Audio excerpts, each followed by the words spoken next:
The following program is paid for by Absolute Mortgage, a division of Finance of America Mortgage LLC, Equal Housing Lender, NMLS 1071, AZBK 0910184. Tina Mitchell, MLO 145420, is a licensed loan originator with Absolute Mortgage. Visit AbsoluteLoans.com or call 888-90-HOMES for cost information.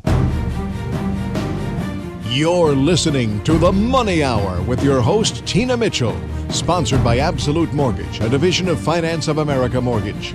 Now, in the studio, local mortgage and finance expert, Tina Mitchell.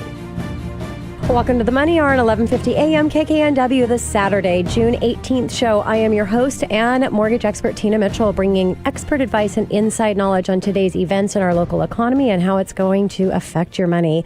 If you're hearing my show at a different time, you are listening to a rebroadcast, but I'm here to answer any questions or connect you with the guests that I have in studio today. Please call the show at 1-855-400-1150. Again, that's 1-855-400-1150 or online at themoneyhour.com. And the lineup for today's show, I have in studio all regular contributors. They've all visited me in studio before. First guest is Mathew Gardner, Chief Economist with Windermere Services. Very privileged to have him in studio to talk with you guys today. We're going to be talking about housing affordability and general real estate. Also in studio, Deborah Trapin, owner of D11 Consulting. Great conversation we'll have with Deborah today about goals, visions, dreams, intentions, resolutions, objective, and aspirations.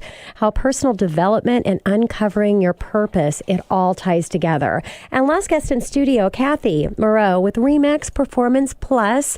More on today's real estate market and the local market and what's happening. Great information and great guest in studio. For more information on any topics discussed, please call the show at 1-855-400-1150. Again, that's 1-855-400-1150 or online at themoneyhour.com. And let's start at the show today with a little money chat.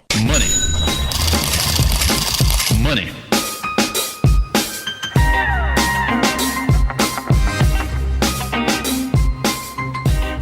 Moving forward with the closing, once you have a closing date, things can move a little bit quickly out in the market. So having some tips, this is for my realtor listeners and as well as my buyers out there buying property. There are potential issues that can come up. It can delay things and things that can actually be addressed up front instead of waiting until they come up during the closing process. And this is related to possible property issues that may arise. So I want to list a few of them here for you today during my money chat. Unpermitted additions to the home. These can be acceptable on a case-by-case basis. So the appraiser must report improvements do not represent any health or safety issues. So if it does, you're going to have an issue. So address that up front. Demonstrate that the improvements are typical for the area by providing 3 comparable properties that have the same illegal, because it's not permitted. And that's common in the area. So that can be a challenging one. So you really need to look and make sure that you've got those comparables. Otherwise, you're going to have to get that addition permitted. So this can be a problem that could cause an issue with your financing. The closing happening. It must be on 1-unit properties only. So if you have multifamily properties that have additions, unpermitted additions, you're going to run into challenges there. So second thing I'd like to talk about is property location on private roads. So 2 options. You can get the appraiser to find comps to show that there are other properties that are on private roads and do not have a recorded agreement. And the appraiser must also need to state that this is common for the area and does not affect the marketability. Or you're going to have to make sure that you do have a recorded private road maintenance agreement. So that would be required. Everybody that has access to that road is going to have to sign the agreement, and it's going to have to address all of the requirements that are necessary for that. Appliance missing in the home, properties without a full kitchen, working sink, stove, cabinets are not eligible. So you need to make sure that that's completed before the appraiser gets out to the property. Rapid appreciation. So properties with improvements made within the last 12 months, previous 12 months. So that's what they're considering rapid appreciation is over a 12-month period.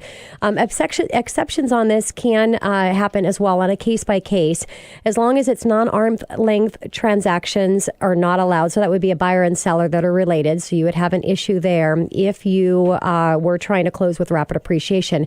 And then you need to verify that the seller and owner of record are one and the same. Seller provide documentation to support the increase in value. So you're going to get all of the documentation to show all of the work that's been on the home. If there hasn't been work that's been done on the home to show why that property is increased in value, that's going to be an issue. So there has to be a reason why there was that rapid appreciation. Water heaters must be double strapped. And this is just, I see this a lot, not understanding up front. And what can happen, it's not a big issue. You just go out there and double strap the water heater. But the problem is you're on a time crunch because you have these short closing dates. So you want to make sure that you're not delaying things, because what's going to happen, you're going to have to double strap that water heater.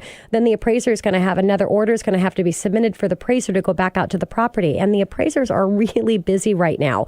So you don't want to have to lose a week in the closing process trying to get the appraiser back out there to verify that it's actually been done. Here's another one similar, CO detectors, same thing. As long as you know up front that they must be installed on all floors, not sitting on the floor, but actually installed on all floors. Again, if they're not installed, the appraiser is going to have to go out and verify that they've been installed. Pictures have to be taken, and it's just a delay in the closing process, which is what you do not want.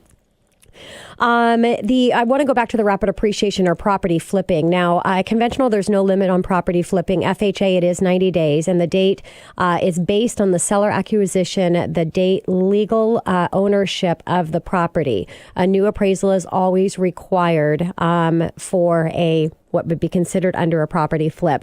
Now, exception to the 90-day for an FHA or HUD property purchased by an employer or relocation agency in connection with the employee.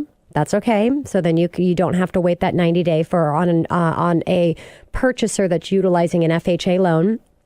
Resale by HUD under its REO program, that's acceptable. They are their homes. And sales of properties of nonprofits approved to purchase HUD properties. Next would be sale of properties acquired by the seller by an inheritance. That's an exception. And last would be sales of properties by state and federal chartered financial institutions. Now, you're going to need to provide documentation to support, again, increase in value. And again, non-arm's length transactions are not allowed. Again, that's buyer and sellers that are related. So that's my money chat today. Some just things to look out for, and any tips that you need on the closing process. That's the biggest challenge right now, is issues that come up during the closing process because of the short timeline. So feel free to reach out to the show.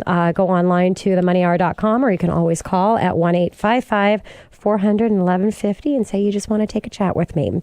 Coming up next on the Money Hour, how the housing affordability and general real estate. We're going to be talking with Mathew Gardner, Chief Economist with Windermere Services, right here on 1150 AM KKNW after this short break.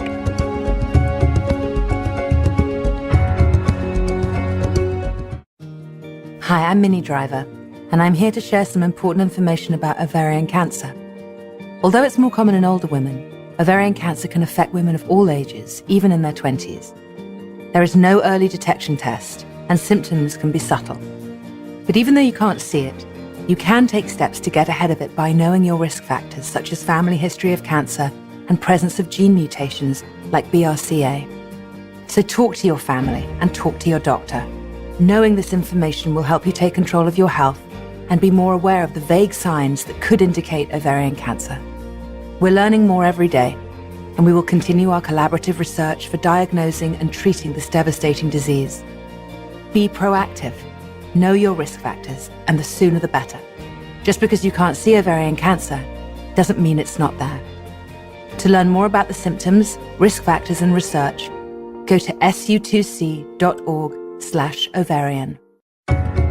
You're listening to The Money Hour with your host, Tina Mitchell. Sponsored by Absolute Mortgage, a division of Pinnacle Capital Mortgage Corporation. Now, in the studio, local mortgage and finance expert, Tina Mitchell. Welcome back to the Money Hour with your host and mortgage expert, Tina Mitchell, right here on 1150 AM KKNW, the Saturday, June 18th show. It's a great day to talk all about money. That's what the show is about, and why I'm here, and why the guests here are in studio today. How to make money, save money, and build a better quality of life for you and your family. If you're hearing my show at a different time or day, you are listening to a rebroadcast, but you can call the show at 1-855-400-1150. Again, that's 1-855-400-1150, or online at themoneyhour.com. hour.com. And right now in studio, we're going to have a conversation with Mathew Gardner, Chief Economist for Windermere Services. We're talking about housing affordability and general real estate. Mathew, thank you so much for coming back in studio. I know you're a really busy guy, and it's just always a pleasure to have an expert of your caliber right here sitting across the table from me. So thank you. You're welcome, Tina. Good to be here again. A little background about Mathew. He is with Windermere Services as Chief Economist for Windermere Services Company. Mathew is responsible for analyzing and interpreting economic data and its impact on the real estate market in both the local and national level. He has over 25 years of professional experience both in the U.S. and the U.K. Mathew chairs the Board of Trustees at the Washington Center of Real Estate Research in the University of Washington, sits on the Urban Land Institute's Technical Assistance Panel, is an advisory board member for the Runstad Center for Real Estate Studies at the University of Washington, where he also lectures in real estate forecasting. So talking about the housing affordability in general real estate, Mathew, can you explain to my listeners how to define the housing affordability? Well, affordability, you look at it several different ways, which is actually what makes it kind of interesting. The easiest way to look at it is take let's say the median home price and median income, divide one by the other. That gives you a number. And obviously the higher the number, the less affordable a market is. So, for example, in King County, it's about 5.7, which basically means we are very unaffordable. Yeah, that's kind of an arbitrary way to look at it. I think there's lots of other, and I think better ways and better matrices to look at it. National Association of Realtors always come out with their own index, and it's an index number. Above 100, you're affordable. Below, you're not. And by the way they calculate it, we are. Now, you can argue that depending on which market you're in. I actually prefer the Home Builders Index. That actually says what percentage of households in a market can actually afford a median-priced home and a home sold during that period. And for the US, it's about 65%. So across the country, it's great. Not so good if you talk about our local area here, where it's about 50%. Now, that's in line with the 10-year trend, but you have to remember that interest rates now are a lot lower than they were. So as they start moving up, which I believe they will, it'll become tougher and tougher and more expensive, and we will become ultimately more unaffordable. Yes. There are great markets. If you want to live in Illinois or West Virginia, remarkably affordable.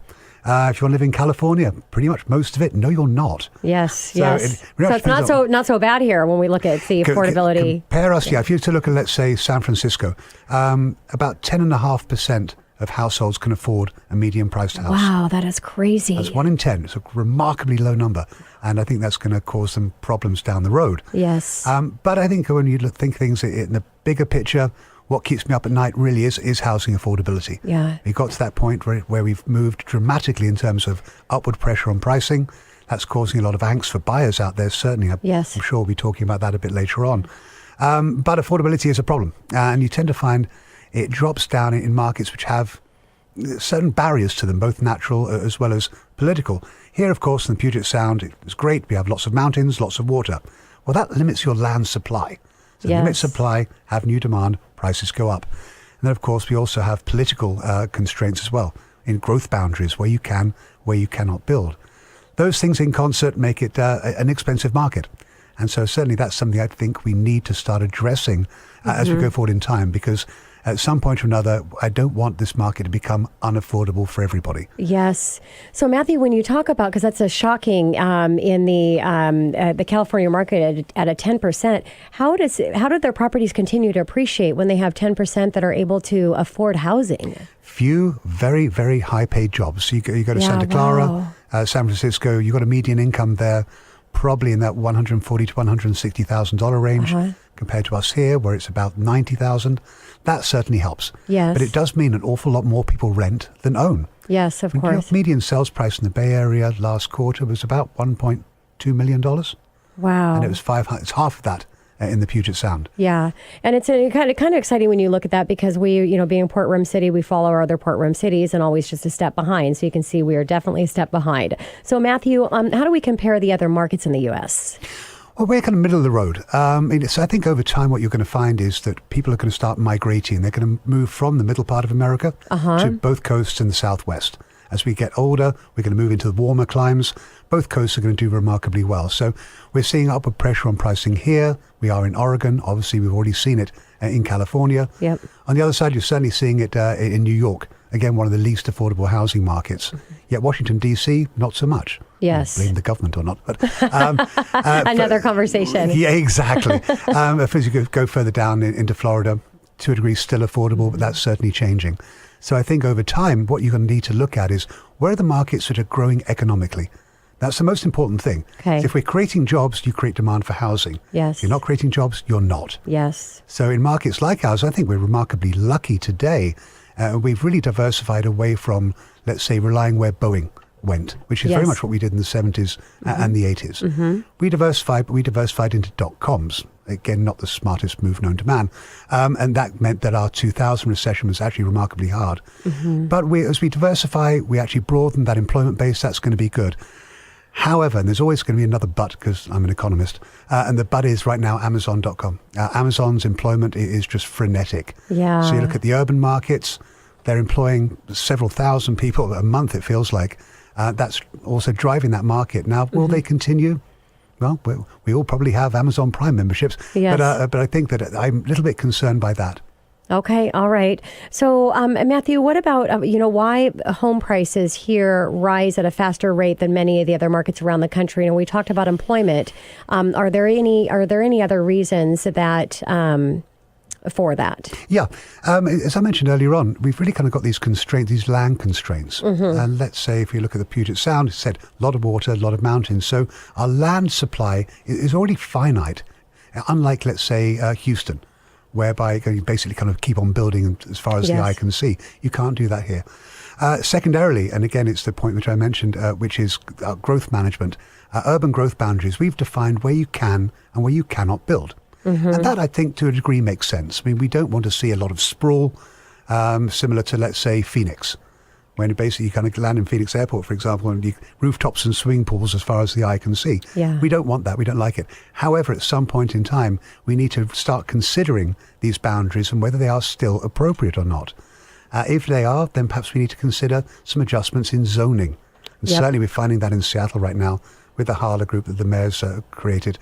So I think that we're at that point, we're at that inflection point, where if we want to make sure there's housing for everybody, not necessarily ownership, but it's housing in general that's not remarkably overpriced. Because what happens when you see prices go up to a degree, that means people have to live further and further out. Yeah. And all of a sudden they have these wonderful 2 and 3 hour commutes. Yep. Which is certainly not great. And when we get to the 2030, then we'll have some nice sound transit stuff going on, but that's a ways away before we're going to hit that. Yeah, I mean, ultimately, if you want to figure out housing affordability and house prices, fully fund mass transit. If you do that, it fixes a lot of issues. Totally agree. But I also don't want to wait until 2040 for that to happen. Yeah. Okay, I was 10 years off to 2040. What about the millennials? When are they going to start buying? The millennial question is one that comes up an awful lot. For a long time, people were saying, millennials are never going to buy. They're going to be perma-renters. I totally disagree with that then, and I totally disagree with it now. Okay. What they are doing is they are delaying buying, delaying home ownership. And why are they doing that? For the better part, they're getting married later in life. They're also having children later in life. If you think about it, right now, they're renting these wonderful downtown apartments, living the dream. But when they start having children, are they going to raise their kids in that environment? No, they're not. They are going to move out and they are going to buy. A survey that was done recently said that 75% of millennials said that buying a home was one of their ultimate goals. But 78% said they think they'd have a hard time qualifying. That, I think, is what's holding them back. Whereas a good portion of a majority would not have an issue. It's just a perception. Exactly. So they do want to buy, and they will. They're just putting it off by a few years. But there are a lot of hindrances. One of those hindrances certainly is qualifying. Where the needle has moved from the sublime in 2006, where essentially have a heartbeat, get a mortgage, through to where we are right now, whereby FICO scores close to 800 and 20% down. The down payment's a problem for them. Do they pay high rents? They can't save. Yeah. They've also got an awful lot of student debt, a remarkably large amount of student debt. They have to continue to service. So all those things together, plus the fact the proverbial bank of mum and dad is not picking up the phone very often anymore to help out with down payments. Yeah. So will they buy? Yes, they will. They are just delaying it by a couple of years, but do believe me, they do want to buy. The one issue, however, today is lack of supply and lack of inventory. Yes. Yeah. And I think that's where the real issue is. And if you are, thinking about purchasing and thinking that you can't do it, really, talk with a mortgage professional and find out, because there are so many options that people are not aware of that are available. So interest rates. I mean, I know, Mathew, you've got to get this question a zillion times just in one working day. What's going to happen with them? Are you worried about interest rates going up? No. Two-phase question. Are interest rates going to go up? Yes, of course. They are. I've been saying that. I've been saying that for 2 years, and Yes. for 2 years I've been wrong. Yes, me too, Mathew. Mine's been longer than 2 years. Right. So they are, and I think we'll get into the 4% range. Yep. Shortly. Probably later on this year, maybe into early next year. Will be probably 4.4% by the end of 2017. We'll hit 5% in 2018. So they are going to go up, but the increase is really going to be very, very marginal. Yeah. So yes, we will see an increase. However, if you look at where the yield on the 10-year Treasury was today, it's dropping down. That actually means I think we'll actually see some downward pressure on mortgage rates before we see some upward pressure. So ultimately, we're likely to retest our historic lows. Yeah, it's just it's crazy that this now is definitely considered the norm. I mean, where these rates are at, it is our new normal, and the new normal has got to go away at some point. And that's the scary part, specifically when it comes to millennials, because millennials have never seen interest rates of 10 or 20% that we all remember. Yes. So you say to them, you've got to pay 5%. They think it's egregious. Yep. It's why am I paying that much money? Yes. So it's clearly not the case. But they are going to go up, but the increase will be very modest. It will actually help taper price growth, which I think is ultimately going to be a good thing. But the move up is going to be slow and steady. It's certainly not going to be rapid in any way, shape, or form. Yes. To wrap up my time here with you, Mathew, I want to ask, the economy can't keep growing forever. So is a recession on the horizon? And if there is, how will it affect the housing market? The great R word. Recessions, I mean, you mentioned it now, the term recession, everyone just gets paralyzed with fear. Because they think back to what happened 2007, 2008. Recessions happen. Yes. I want to get T-shirts printed that say that. Because and they do.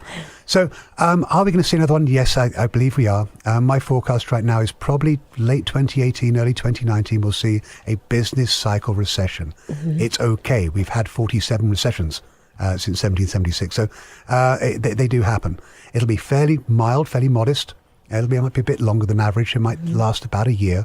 But it wouldn't be nothing like the recession that we saw. Now, its effect on real estate, I can go back to recessions since the 60s. What we've really seen in all of them, other than the Great Recession, was that price growth slowed. It didn't turn negative, it slowed. And that's what I would expect to see going forward. So, but it will be a very classic recession as we would expect to see them.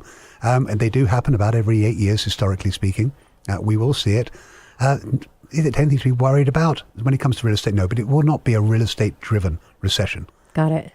Yeah. Mathew, thank you so much. It's never the quantity of time I have to spend with you, but it definitely is the quality of time. So I appreciate so much, again, your wealth of information, joining me in studio, and look forward to having you back here as soon as you can fit it in your calendar. Thanks, Tina. Great talking to you again. Coming up next to the Money Hour, we are going to talk about personal development, uncovering your purpose, a little bit of goals, visions, dreams, intentions, resolutions, objectives, and aspirations with Deborah Trapin, owner of D11 Consulting, right here on 1150 AM KKNW after this short break.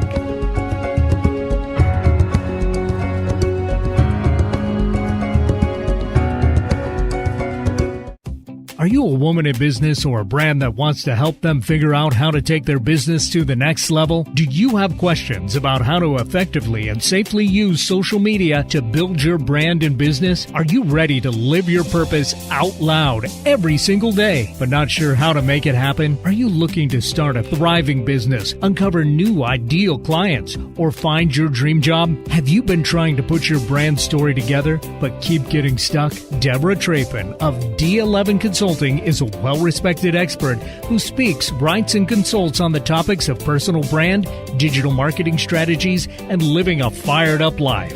Deborah Trapin of D11 Consulting helps entrepreneurs build businesses and lives they love by attracting ideal clients with a solid brand message and simple digital marketing strategies. Deborah Trapin of D11 Consulting is passionate about inspiring entrepreneurs to define their personal brand to build a business and life they love. Deborah Trapin of D11 Consulting is excited to help you get fired up and on your way to building a successful business and life. This is Deborah Trapin of D11 Consulting. To learn more about my firm, connect with me on social media, or sign up for a free consultation, please visit my website, d11consulting.com. Be sure to sign up to Fire Up on my email list, and you will receive a free core values exercise to get you started defining your personal brand and building a life you love. If you prefer email, send me a note at deborah@d11consulting.com. Again, to learn more about my services, connect with me on social, or sign up to Fire Up, visit d11consulting.com. I look forward to connecting with you soon. You're listening to The Money Hour with your host, Tina Mitchell. Sponsored by Absolute Mortgage, a division of Pinnacle Capital Mortgage Corporation. Now, in the studio, local mortgage and finance expert, Tina Mitchell. Welcome back to the Money Hour with your host and mortgage expert, Tina Mitchell, right here on 1150 AM KKNW, the Saturday, June 18th show. I'm here to help you build a strong financial blueprint 1 week and one show at a time. If you're hearing my show at a different time or day, you are listening to a rebroadcast. To talk with the guests that I have in studio, if you want to chat a little bit with your host, you can call the show at 1-855-400-1150. Again, that's 1-855-400-1150 or online at themoneyhour.com. Right now, next to me in studio is Deborah Trapin, owner of D11 Consulting. Deborah, thank you so much for joining me once again in studio. My pleasure. Thank you for having me. And we're going to be talking about goals, visions, dreams, intentions, resolutions, objectives, and aspirations. I mean, I could have a conversation with you for a few shows just back to back, Deborah, with all of the passion, excitement, and fire up that you have to offer. But today's really about personal development, uncovering your purpose. And a little bit about Deborah. Deborah Trapin is the head of SAS and Moxie at D11. She founded the firm to help growth-minded leaders shine online by firing up their personal brands, business cultures, and their attitudes. In a nutshell, she lives to fire people up and into their purposeful greatness. A sought-after motivational speaker, trainer, and author, Deborah's been spotlighted on platforms, podcasts, and publications across the globe. When she's not igniting an audience from the stage, idea storming her next adventure, or writing or recording in studio, you will find her walking her pups, geeking out on her new technology, or wine tasting across the globe with her husband and her Woman of the Wine TV business partner. Her first book, Fire Up, You Gotta Get, Taking Your Life and Business to 11, is available on Amazon, and she's preparing to launch a couple of new products later this year. And I'm really excited about the new products, but we definitely, that's another show as well to go into detail of what that is once those are launched. So Deborah, you and I have shared many conversations about personal development and co-hosted workshops to share your Fire Up mission. And the Core 4 segment is also so powerful. So I thought it'd be great to dig a little bit in more about another of those elements. On a past show, we talked about defining your niche. So what would you like to explore with the audience today, Deborah? So let's start kind of back up the core 4, right? Okay, yes. So like you said, we've talked about defining your niche, but I truly believe that we have these core 4 elements of who we are, what our core values are, what we're passionate about, or what I like to call our soul tank fuel, our purpose, and that niche piece. And so I thought we'd dig a little bit deeper into the purpose conversation, specifically because it seems that there's a stirring out, in particular with independent sales professionals who are trying to find their mark in the sea of social media and all of these digital platforms that are expressing who they are and really getting lost in that. Yes. And I think a big piece of that is they haven't defined what their purpose is. Every single day, people say to me things like, I have a kind of an idea of what you mean by that, or Yeah, Deb, no idea. Like I'm not the Dalai Lama or Oprah. I have no purpose. And even worse, sometimes people get it confused with what motivates them or their values. So I think it's just a really fun conversation to dig into. I totally agree. So let's start out with, finding your purpose. What does that really mean?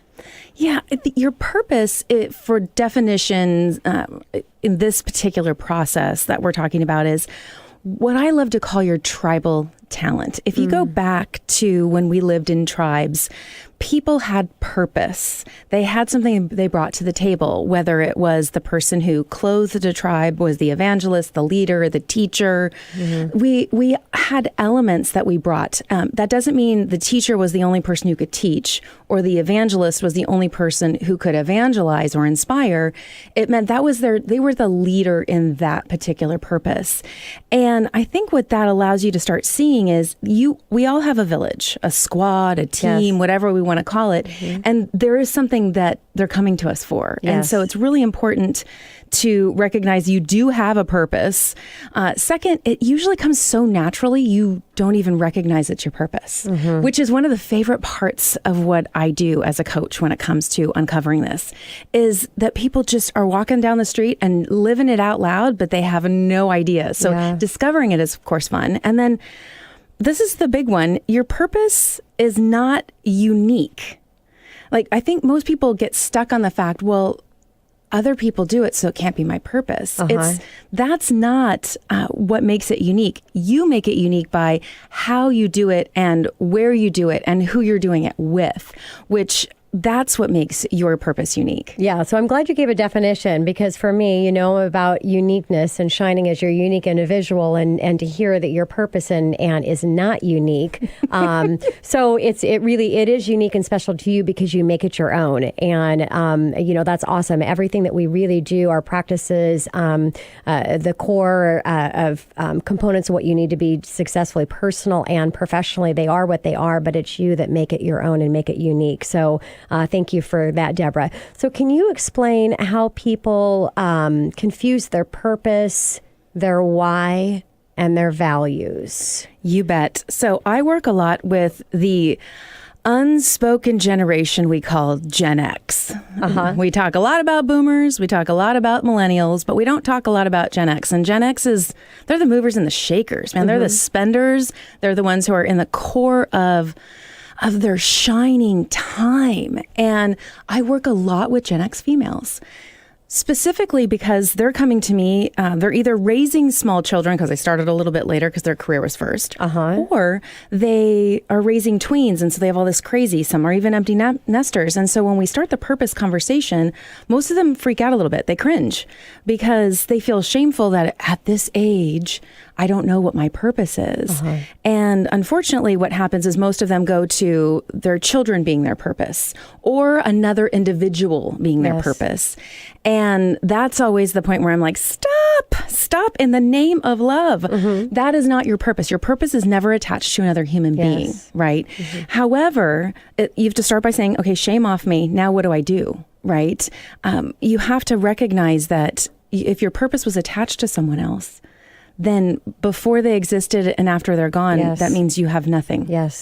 And I think that's honestly why there's a lot of women who are in the boomer generation who are depressed. Because they thought their purpose was their children, and now they're empty nested and moved away because they can't, as Mathew was talking about, they can't afford to live where their parents lived in California. So they fly away to somewhere more affordable. And so I think the great part about recognizing that it's not connected to another person is that it allows you to start opening your mind to what that purpose is, so that you can start to see it. And I always tell people, if you think your purpose is your children, take it a step further and ask yourself, what do you want to see in this world for your children? And that's where you can spin that and go, it's not about your kids, it's about what you want to see for them in the world. And that's where you can really discover that purpose, as you said, Deborah, and that you help your clients with.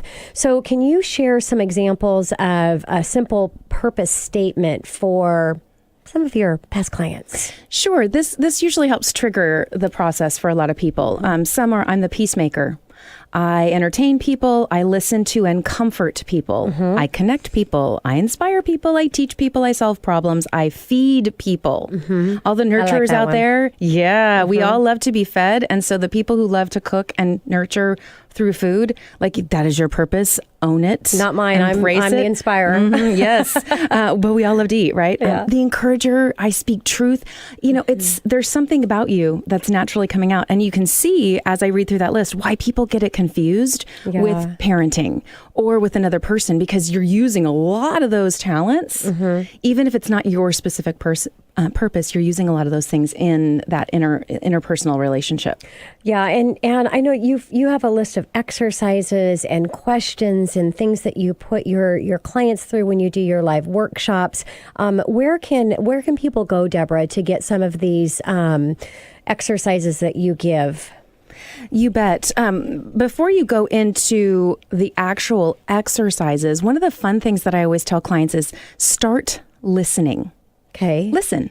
Listen to what other people are saying. Yes. Tina, you always inspire me. And your purpose may be to inspire. Yes. But how you're doing it looks differently. Sometimes it might be writing a book. It could be talking with a client. It could be hosting a workshop or a webinar. How we actually infuse our purpose into what we're doing is likely what people are already telling us. Yes. So slow down and just listen a little bit. And then you can, of course, go to my website, DeborahTrapin.com, DeborahTrappen.com, and just search the word purpose. Okay. Just search it up at the top. I give some really fun questions that you can go through in a variety of blog posts and styles. Yes. Definitely you want to sign up for the Fire Up list, because that's finding your purpose is something I'm super passionate about helping people find. And so I do a lot on that. Yes. I have these fun little things I call Moxie memos that I post throughout the month. And a lot of them get focused right in on what are you doing right now that you can connect to your purpose, because woof. And when seeing those, just the words that you use and the images just can't help but get somebody in a space to draw out that. Now, I want to go back because you said, listen, and listening as well as asking, if you ask the people that are close to you, your coworkers and people you're around, if you were to explain me, what word would you use? And it kind of really helps to bring that to the surface for you. So, Deborah, do you have tips to help uncover our purpose and start to see it showing up in our lives?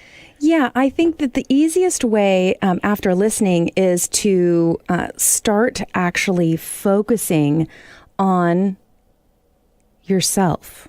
Sometimes hard to do, but important. It really is hard for people to look at themselves in the mirror and ask themselves what makes me happy?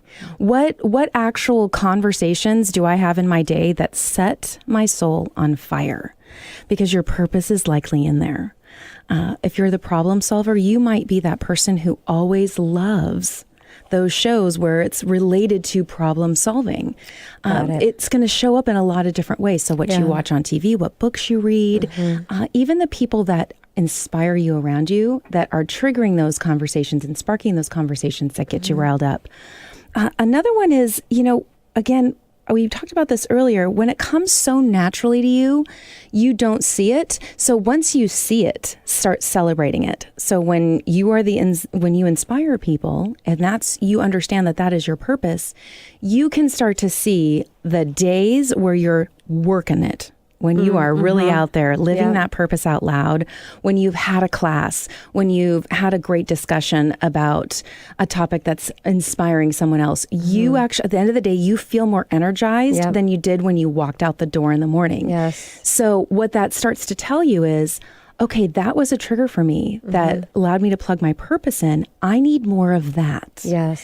And there are days where you don't get out of the house, or days where you can't get out of the office. And that's where I love to say, go to social media. Yep. If you love to get people fired up, if you love to inspire them, people are telling you every day, every single emotion they are experiencing there. Yep. And so just go on Facebook and look at your loved ones, look at your champions list and say, who needs me? Yeah. And then pick up the phone or even just leave a little note, shoot them a direct message.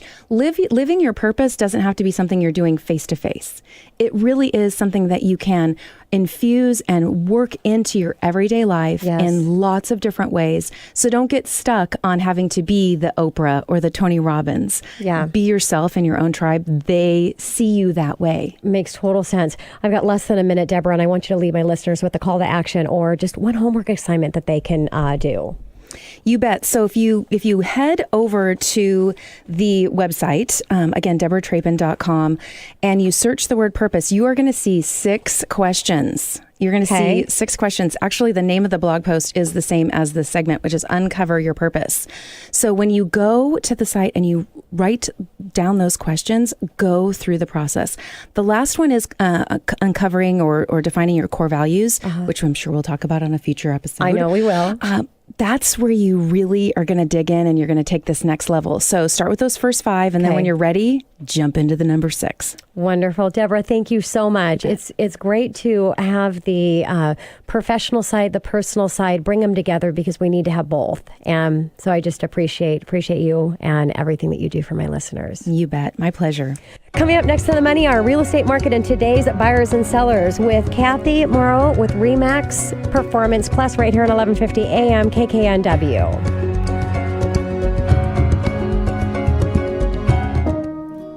When I was little, I didn't talk for a long time. I liked things to always be the same. Anything new or different would scare and upset me. I was very sensitive to lights and sounds. It was almost like I had bigger eyes and ears than everyone else. So I built secret hiding places where nothing could get in. I didn't like looking people in the eye. It made me feel uncomfortable. I'd throw big tantrums over little things like when my socks didn't match. Sometimes I'd do the same things over and over. Until one day, I found out I had autism. My family got me help. Slowly, I learned how to live with it better. You can see signs of autism in children as young as 18 months. Early intervention can make a lifetime of difference. Learn the signs at autismspeaks.org/signs. Brought to you by Autism Speaks and the Ad Council. Kathy Morrow of RE/MAX Performance Plus has been successfully selling residential real estate in Washington since 1997. She has the passion and experience in real estate to bring a successful outcome to your particular real estate quest, whether you're buying or selling for the first time or an experienced real estate investor. Hi, this is Kathy Morrow with RE/MAX Performance Plus, 206-295-9503. Again, Kathy Morrow with RE/MAX Performance Plus, 206-295-9503. You're listening to The Money Hour with your host, Tina Mitchell. Sponsored by Absolute Mortgage, a division of Pinnacle Capital Mortgage Corporation. Now, in the studio, local mortgage and finance expert, Tina Mitchell. Welcome back to the Money Hour with your host and mortgage expert, Tina Mitchell, right here at 1150 AM KKNW, the Saturday, June 18th show. I bring into studio each week the best of the best experts in our local market on everything regarding money. I'm here to help you in today's economy. If you're hearing my show at a different time or day, you are listening to a rebroadcast. You can call the show at 1-855-400-1150, or you can go online to themoneyhour.com, discuss anything, questions that you have regarding money, economy. Again, it's all about having a better quality of life for you and your family. Right now in studio, I have Kathy Morrow with RE/MAX Performance Plus Real Estate, and we're going to be having a conversation about the real estate market, local in the area that you specialize in. Kathy, thank you so much for coming back in studio. Thank you for having me. It's always a pleasure. And a little bit about Kathy. Kathy's been selling real estate since 1997. She specializes in residential sales in the South King County and North Pierce County, and is part of the RE/MAX Hall of Fame. Kathy has been awarded from Seattle Magazine 5-Star Professionals and is a CRS Certified Resident Specialist, APR Accredited Buyers Representative, and SRES Senior Real Estate Specialist. So, Kathy, just starting out my time with you to share with my listeners, what is the seller's market seller's market houses and condos still selling so fast? And what are you seeing in the market as you're working with the buyers and sellers right now? It is still a hot market. It is not quite as hot as it was, but it's acting like a normal year. I work mostly the South King County and North Pierce County areas, and it is not the same as the Seattle market. Seattle market, they've been selling more houses per month than they're listing, and the southern part of the Puget Sound area, we're not quite that fast. And they hear that everything is selling in a minute. Yeah. It's taken 3 or 4 or 5 days versus 1. Really? But it's such a different market. When it used to be 30 days was fast. And now if your house isn't ready in the first 3 days on the market, you've missed it. Yes. So are you seeing a lot of multiple offers in your area that you sell a lot in? Yes, particularly if I represent the buyers, which I do, half buyers and half sellers. It is very common. And the only time it's not common is if the house isn't ready. If the seller has not done their prep, so the minute it hits the market, it's ready to sell, they open their doors or make their doors available for the buyers to come in, they're still seeing that fast market. But if they restrict the hours, restrict other conditions, it's not quite such the hard market. Got it. Kathy, what about the summer market change? Well, we have a normal year. We started out rainy, which means we begin to build our market with into the spring. It peaks. We seem to have peaked. We've seen outrageously priced homes compared to what they were in the recent past. And some of that is just one particular house in a particular neighborhood. But we, in the Northwest, we like our summers. We've had our rainy, depressing weather, and now, there's a few days here and there without the sun, but it's summer. So we take time to enjoy the weather. And although the market may slow, it's been such a heated market, maybe we won't have 5, 6, 10, 20, 100 offers on a particular house. Yeah. Maybe we'll have 1, 2, or 3. You only need one qualified buyer to make that work. But the buyers and the sellers are not going away. But come September, we're going to tick back up, and it's going to be off and running again, which is normal. Yeah, and I really wish that we could get to a normal market, because this craziness is it's craziness, and it's challenging for everyone involved. It's challenging for the realtors. It's challenging for the buyers. Okay, maybe not challenging for the sellers, except they just have to figure out which one of all these offers they want to take. But so, how would you describe a normal year? Well, normal year, normal market. We have a new normal. The normal year, like I said before, it starts out a little slower in January. Our prices begin to build. March, it starts going crazy and goes steady and through May and probably June. And then we're kind of steady on prices. And then in the fall, we kind of continue.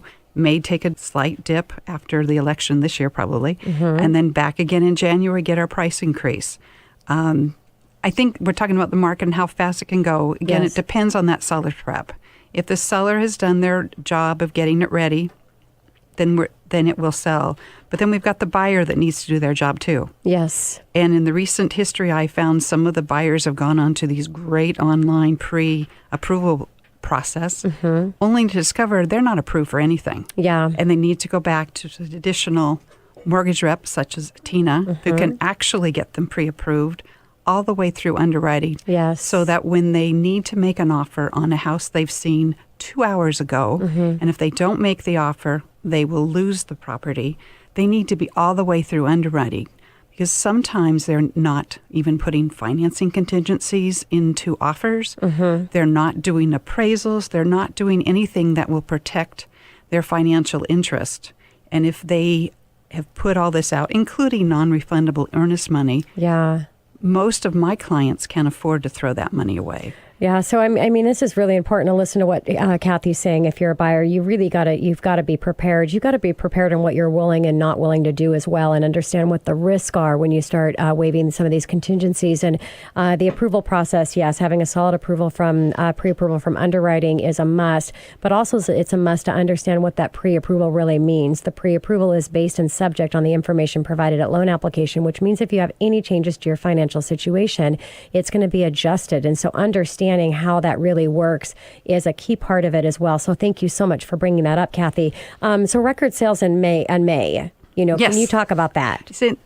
the records that I looked at since year 2000, we had the highest amount, higher than 2007, 6, all those years happened in May, at least in the King County, Puget Sound area. Okay. Substantially more. Well, Yeah. maybe 300 or 400 than the highest ever. But that says something about our supply and demand. Yes. There is no supply.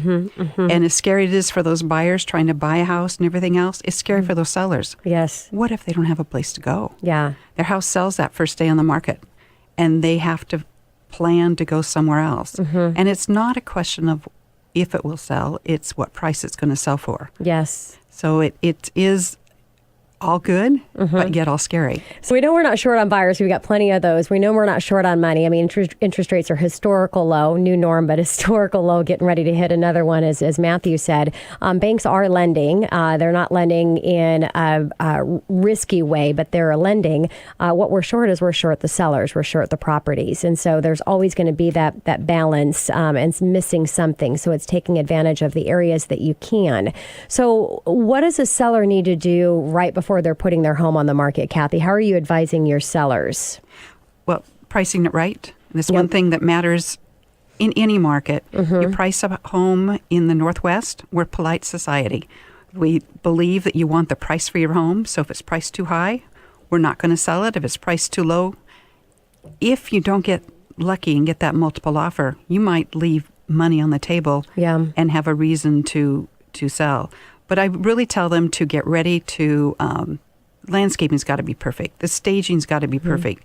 The smell, it has to smell awesome. And they have to leave and make it available and be prepared for that shock of how many offers might be in front of their face or not. And figure out where they're going to move. Yeah. Because they are moving. Yes. You know, a few years ago, they may not have had that option of having to move someplace, but now it's going to happen. So just like the buyers, the sellers need to be prepared. They need to be strategic on what they're doing, regardless of the fact that they can get buyers out there. There's plenty of them, but it's about maximizing your profit. So pre-inspections, how do you feel about them? How are you coaching on the buyer side and the seller side about pre-inspections? The pre-inspections is a two-edged sword. The poor buyers, if they really want a property and they want to get a pre-inspection, they could have to do several. Yes. And if they truly do not have the potential of actually owning the house, they could easily spend, $4,000 on these pre-inspections without having it to happen. I don't always recommend them, even though in Seattle they say, waive this, waive that. I've been in this business a while. I'm going to have these same buyers and the same sellers a few years from now, and they're going to come back and say they've got a sound property at a good investment, and not hear about one I have listed now. They didn't even know they had LP siding. They need to know what they're buying. Definitely. To protect their investment. And the sellers, I was at an inspection, not inspection. I watched somebody getting a pre-inspection done for them. I was showing another buyer. This inspector was out at the house. He was pulling apart the attic vent and showing them inside because it was an older house and so it would have that kind of vent. But he didn't put it back. He said, the seller's going to put that back. How many of those inspectors are going to come out and damage the property? Yes. So great as pre-inspection may sound, you may have a sound buyer, it may not be a sound choice for your house. Yes, a good point. And I want to get back on what you said with the buyers and the cost of it. I think, you again, making a decision on what you're willing to do, how much money you're willing to go. But if you're willing to spend some, just, look at that. If you are doing pre-inspections, look at that as part of the cost of doing a loan. And if you're there's going to be costs that you're going to lose, but if you keep at it, a home will come together. So budget whatever that's going to be, and that's just an additional closing cost. You look at what happens if you keep missing out on properties, what it's going to ultimately end up costing you. That $4,000 won't look so bad, right? Oh, it may not look so bad. May not look so bad. So we've got a minute here, and I got to wrap up. But just one advice: you've talked about buyers and how they need to prepare with pre-approval. Another tip for them as I wrap up my time with you, Kathy. Well, just be available. I mean, the properties are coming on the market, and you've got to be available to see it. You can't wait. Oh, I want to see that property in 2 or 3 days. You've got to see it now. You may not have the opportunity to think about it, and yet many sellers are asking you to wait to put your offer in. And some buyers don't want to be the guinea pig and put their offer in and have it be what they used to beat.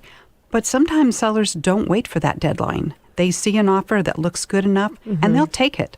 So my advice is to make their offer what they're comfortable with. I mean, they may be able to go back and do an escalation clause or come back and improve their offer, but to put their best foot forward now, and maybe the seller will decide to take their offer and not wait another 3 or 4 days. Yeah.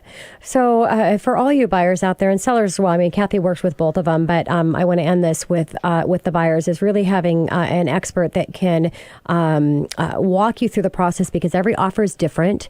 You know, we obviously know every market's different, but even in this market right now, every offer you're going to make is going to be different depending on what the seller's needs are, what market or what area that you're purchasing in, what you're willing to do and not willing to do as far as these contingents Kathy was talking about. So really meeting with an expert is so important. Kathy, how do my listeners get a hold of you? Oh, you can find me online, kathymorrow.com, or of course, cell phone 206-295-9503. And I do try and answer and get back to every client as soon as they call.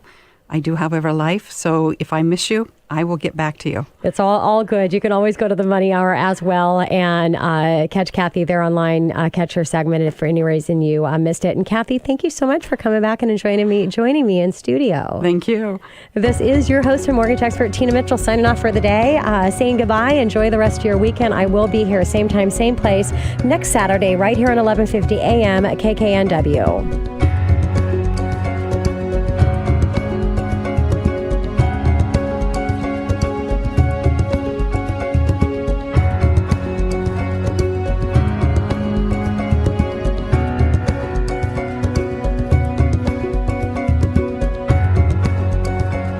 The preceding program is paid for by Absolute Mortgage, a division of Finance of America Mortgage LLC, Equal Housing Lender, NMLS 1071, AZBK 0910184. Tina Mitchell, MLO 145420, is a licensed loan originator with Absolute Mortgage. Visit AbsoluteLoans.com or call 888-90-HOMES for cost information.